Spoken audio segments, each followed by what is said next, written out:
A lot of professional service firms today are trying to figure out the best way to use digital marketing effectively. Many organizations are struggling because of the range of options that digital marketing presents. This can feel entirely overwhelming, especially since most small marketing teams at service firms simply cannot do everything. But the biggest challenge I see is confusion between content channels and content strategy. What's the difference? Content channels are ways to provision your content like blog sites, webinars, ebooks, social medias, and even search marketing. But content strategy is about defining who your audience is, what matters to them, and how to deliver an experience that they find irresistible. The right content strategy produces new clients, new revenue, and greater profitability. Service firms that build a great content strategy and then pick content channels that are appropriate for their team size and budget, well, these are the companies who are winning the digital marketing game. I'd like to share some ideas to help you become an outstanding digital marketer.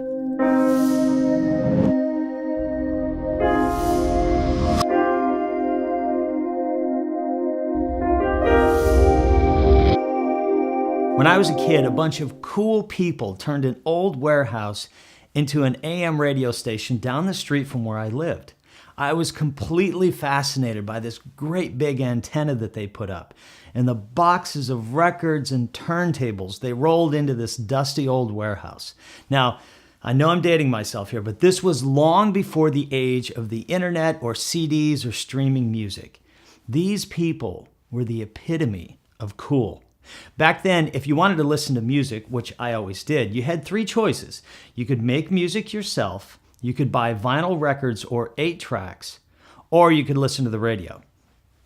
I was a little too young to play rock and roll, which my dad hated, by the way, and I didn't have money to buy records, so I listened to the radio a lot. I hung around the radio station and got to know the DJs a little bit. They were great young people who loved music. We shared a common passion, which was terrific for me. I could call the radio station and they recognized my voice on the phone. I could request a song, and a lot of times within an hour or so, my song choice would be on the air. I felt so powerful. I'll never forget this one particular summer evening when I called the radio station and requested that they play Queen's "We Will Rock You." Well, they did play it, and better yet, they let it roll right into "We Are the Champions." You know what I'm talking about? I was on top of the world knowing that as a 12-year-old kid, I had picked the songs that millions of people were listening to just like me, or so I thought. But what I didn't know is that the radio station had a problem. Their signal was kind of weak and local. This meant that they were catering to a local audience only.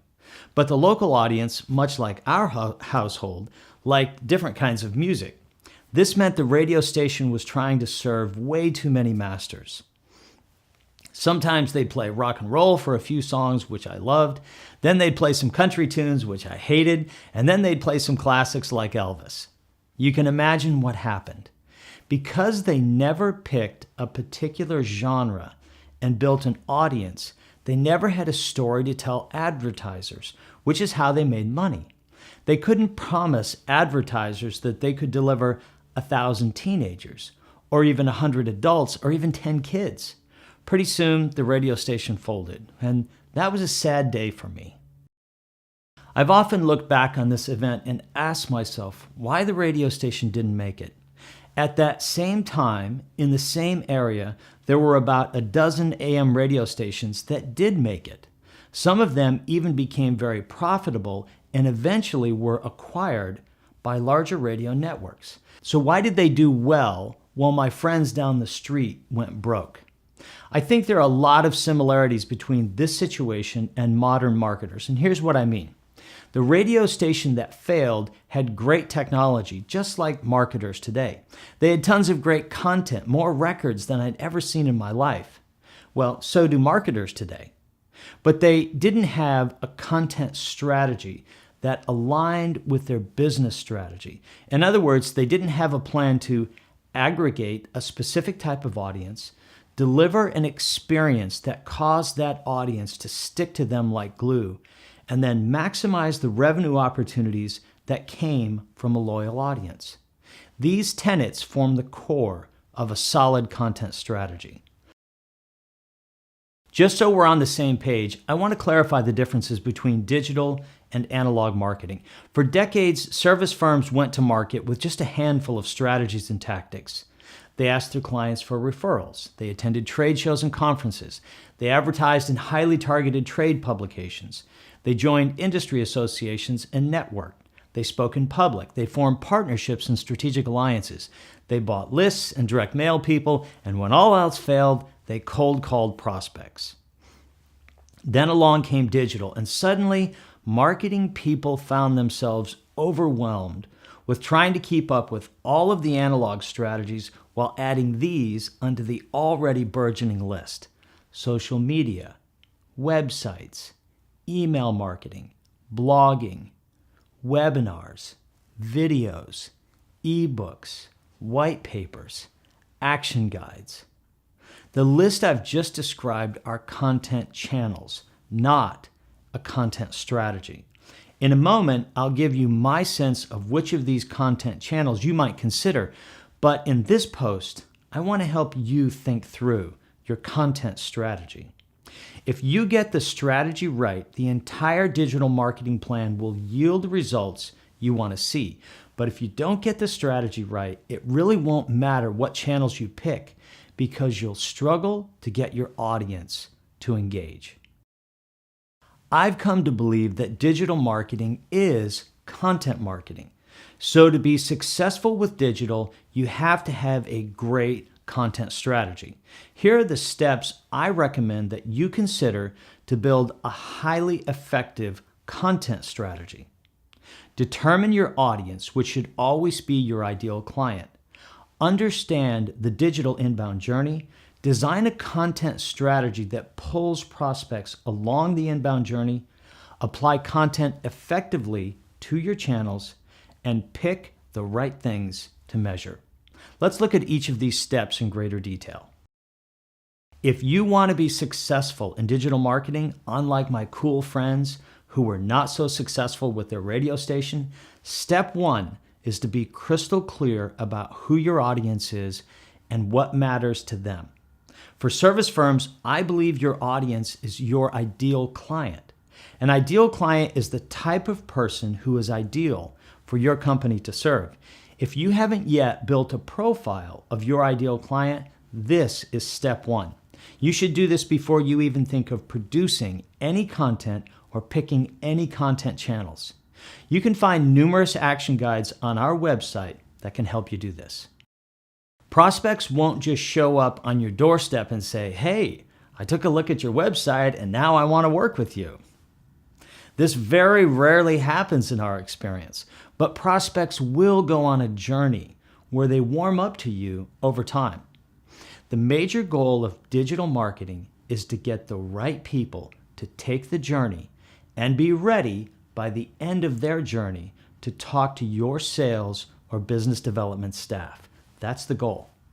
So what does that journey look like? Well, here's what we see after analyzing the digital footprint of literally thousands of inbound prospects from dozens of professional service firms. Anonymous, where they surf your website and sample your content without identifying themselves. Acknowledged, where they register for a content asset and submit their personal information. Engaged, where they spend time thinking about your ideas and how you can help them. And then finally, leaning in, where they request to enter dialogue with your sales team to discuss a specific need or opportunity. To be successful in digital marketing, you have to create content for each stage of this journey. For your digital users to make the journey from anonymous to leaning in, you'll have to warm them up over time to your ideas and your people. Here are 3 guiding principles that should shape your content plan. 1, make sure your content speaks to the goals, opportunities, and challenges of ideal clients. 2, make sure the strategy is realistic based on your team's ability to produce. And 3, make sure your content strategy has both shallow swim and deep dive assets.